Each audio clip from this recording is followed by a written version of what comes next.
votre grand journal du soir sur Europe 1. Mathieu Béliard. Bonsoir Sonia Mabrouk. Bonsoir Mathieu, bonsoir à tous. Votre invité est député La République En Marche de Paris, Olivia Grégoire, qui est aussi membre de la Commission des Finances à l'Assemblée nationale. Bonsoir Olivia Grégoire. Bonsoir. Nous sommes à la veille de l'hommage national qui sera rendu à nos 2 militaires tués. Il y a beaucoup d'émotions pour saluer la mémoire de ces 2 héros. C'est un hommage aussi à l'abnégation et au sens du devoir et de l'honneur, tout simplement.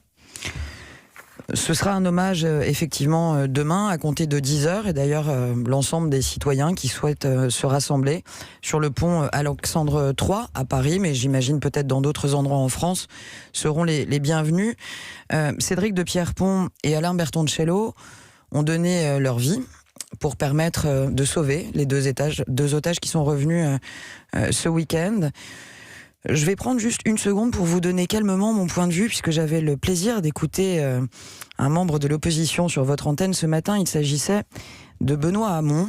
Je crois que la France, que notre pays, devrait à certains moments, et sait à certains moments, être à la hauteur des difficultés, d'événements difficiles.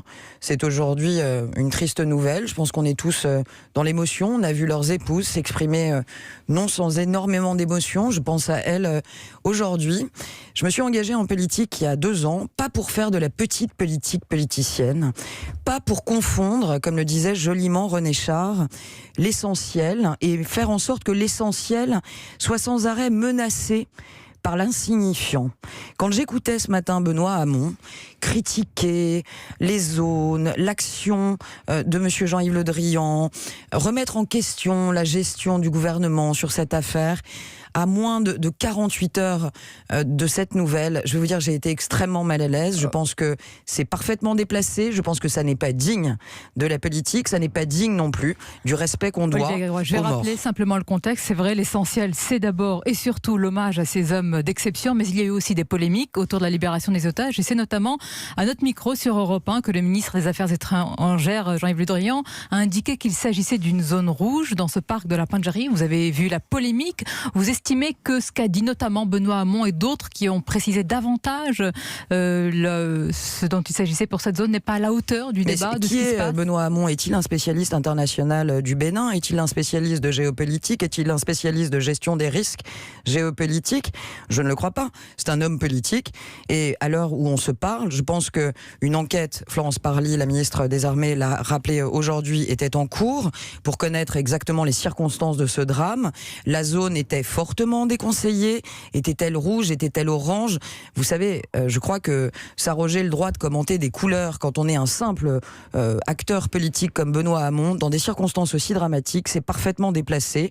Ce qu'on sait, c'est que la zone était fortement déconseillée. Ce qu'on sait aussi, et le patron de Voyageurs du Monde l'a dit, Monsieur Vial, je voudrais le rappeler, c'est qu'on ne peut pas tout prévoir tout le temps, partout. Et notre société ne supporte plus le risque et l'aléa. Pour la porte-parole des députés de La République En Marche que vous êtes, pas de polémique à avoir sur la zone rouge, pas de polémique à avoir sur l'accueil des otages par le président de la République. Non. Pas de polémique à avoir. C'est ce que vous dites. Comment imaginer que le président de la République ne soit pas venu? Nos regards demain seront tournés vers l'hommage. Mais bien évidemment, et nos regards et nos cœurs pour le courage, pour la bravoure de ces hommes qui me font, et je ne peux pas ne pas y penser en écho au colonel Beltrame. Je pense à tous ces hommes, à ces femmes qui donnent leur vie, et je pense que franchement, il y a des moments où la polémique est parfaitement déplacée. Benoît Hamon en est une très belle incarnation. Malheureusement, il y a évidemment l'union. Demain, elle est nécessaire, mais c'est une parenthèse. Nous sommes en pleine campagne des européennes, dernière ligne droite avant le scrutin du 26 mai. D'ailleurs, faut-il vraiment parler de campagne tant l'indifférence des citoyens des Français est grande? C'est pas une nouveauté, Sonia Mabrouk, et c'est malheureux, et on est plusieurs politiques à le regretter, mais force est de constater que ça fait longtemps que les campagnes européennes ont du mal à décoller. Premier point. Deuxième point, on a encore 2 semaines pour convaincre que dans la vie quotidienne des Français, c'est bien. Il faut, vous savez, le pessimisme est d'humeur, l'optimisme de volonté. Me concernant, je pense que l'Europe change notre vie quotidienne, change notre façon de consommer, nous protège mieux. Mais pourquoi vous n'en parlez pas? Pourquoi vous ne faites seulement notre temps à en parler? Non, vous visez votre meilleur ennemi, si je puis dire, Marine Le Pen, c'est Pas votre du tout. principale stratégie? Moi, j'étais ce week-end, samedi avec Muriel Pénicaud sur le marché, dimanche avec Benjamin Griveaux sur le marché, non pas pour parler au Rassemblement national, mais pour parler aux Français, aux concitoyens, qu'ils aiment ou qu'ils n'aiment pas d'ailleurs l'Europe. J'étais là pour les écouter et leur expliquer ce que nous portions comme projet, parce que notre projet est concret, tangible, bien plus que celui, je dirais, principalement voilà des ce que fait Républicains. Olivia Grégoire. Alors le président de la République devrait peut-être faire la même chose et moins parler de son principal adversaire. Le président de la République est un Européen né. Le président de la République était le plus européen des candidats en 2017. Le président de la République est un homme qui est cohérent. Je n'imagine pas une campagne européenne sans avoir le président Macron qui, à un moment ou à un autre, explique l'importance et rappelle l'importance des enjeux qui sont devant nous. Vous savez, c'est très simple. Si le 26 mai, on n'arrive pas à remporter ces élections, c'est très grave pour la place de la France dans l'Europe. Et je suis très inquiète de ce qui se passera le 28 mai au matin. Très grave pour la place de la France. Vous imaginez vraiment qu'il va y avoir un énorme changement au lendemain du 26 mai si vous n'êtes pas premier? Oui, si le Rassemblement national est en tête. En 2009, ce n'a pas été vraiment le cas. Il n'y a pas eu Non, mais en 2014, on a bien vu, lorsque le Rassemblement national a été élu, la vacuité absolue de leur inaction pendant 5 ans. Et les choses ont un peu changé. Il y a aujourd'hui beaucoup de pays qui sont pas loin du populisme, voire plus en Europe, et je pense qu'une coalition de populistes est tout à fait possible, et en cela, l'élection européenne de 2019 revêt pour moi une importance toute particulière par rapport à 2014. Encore parler du nouveau monde, Olivia Grégoire, en ce qui vous concerne, lorsque par exemple, pour soutenir votre candidate Nathalie Loiseau, il faut faire appel à Jean-Pierre Raffarin. On a même vu Pierre Méhaignerie, ça va peut-être rappeler des souvenirs à certains, mais ce n'est pas franchement l'idée que l'on se fait et que vous vous faites sûrement du nouveau monde. Alors vous tombez mal, parce que comme je suis une fan de Jean-Pierre Raffarin, je ne laisserai pas dire que Jean-Pierre n'est pas du nouveau monde. Il a pas d'âge, Jean-Pierre Raffarin. Il est moderne et dynamique. Ce qu'il y a de sûr, si vous voulez, c'est que... C'est une raffarinade que vous nous faites là. Oh, vous savez, on en manque parfois aussi. Hein. Il y avait une certaine légèreté qui faisait parfois du bien avec les raffarinades. Je pense que ce qu'il faut démontrer, c'est qu'il existe une droite moderne, une droite européenne, et une droite qui n'est pas figée sur des valeurs archaïques. Mais ça veut dire qu'à l'inverse, la droite qui est incarnée par François-Xavier Bellamy, elle ne serait pas moderne, elle ne serait pas progressiste, elle n'aurait pas de valeur, et elle serait, en tous les cas, le Premier ministre a qualifié de droite Trocadéro. Oui, mais c'est assez juste. Déjà, ça a le mérite d'être localisé. Et puis, j'ajoute qu'Éric Ciotti, Valérie Boyer le revendiquent. Donc, il n'y a pas de critique là-dedans. C'est une réalité. Moi, j'observe qu'il y a une droite européenne, moderniste, qui a un projet. Mais vous seriez le camp du bien et en face, forcément, le camp des méchants qui auraient des valeurs rabougries. C'est ni bien ni mal. Moi, je passe mes journées à regarder le site web des Républicains pour voir ce qu'il y a dans le programme des Européennes. Je reste quand même... Alors, on parle beaucoup de valeurs. C'est un prof de philosophie, Monsieur Bellamy, donc il est très fort pour les mots, les valeurs, les expressions. J'y suis très sensible. Ce que j'attends, moi, c'est un projet et des actions au lendemain de l'élection. J'entends en creux, ce que vous dites, c'est qu'il a raison de parler dans cette campagne de civilisation, de valeurs, de racines. Ce n'est pas des mots tabous pour ça n'a rien de pour tabou. La République en marche.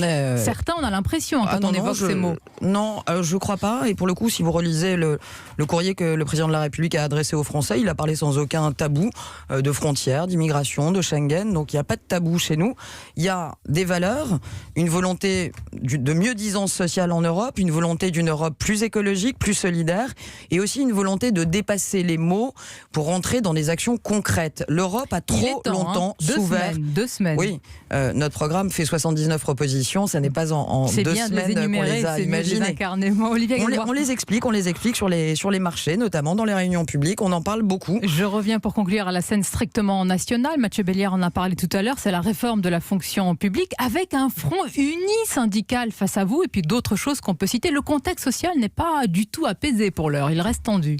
J'ai pas la même lecture que vous de ces débats qui ont démarré cet après-midi à compter de 16h en hémicycle. Je pense que c'est une réforme importante menée par un ministre qui a, pendant plus de 12 mois, Olivier Dussopt, pris le temps de la concertation. Et pour le connaître un peu, c'est un homme apaisé, c'est un homme de consensus. Je lis aussi la CFDT, je lis aussi certains représentants de syndicats qui se réjouissent plutôt de la prime de précarité qui va être présentée par le gouvernement. Je pense qu'on fait tout pour moderniser, adapter la fonction publique à la réalité de 2019 et de 2020, qu'on évite les politiques brutales et absurdes de coupes ou de rabots que certains, parmi lesquels Laurent Wauquiez en tête, promeuvent mais ne seraient absolument pas capables de faire. Donc je pense que c'est un projet de loi qu'il faut mener. Après, vous savez, le contexte, quand il s'agit de mener des réformes structurelles, c'est jamais vraiment le bon moment en réalité. Il faut du courage. Les réformes structurelles, du courage. Merci Olivia Grégoire, la porte-parole de celle qui voit le verre à moitié plein à chaque fois. Oui. Il faut parfois. Merci d'avoir été notre invité ce soir.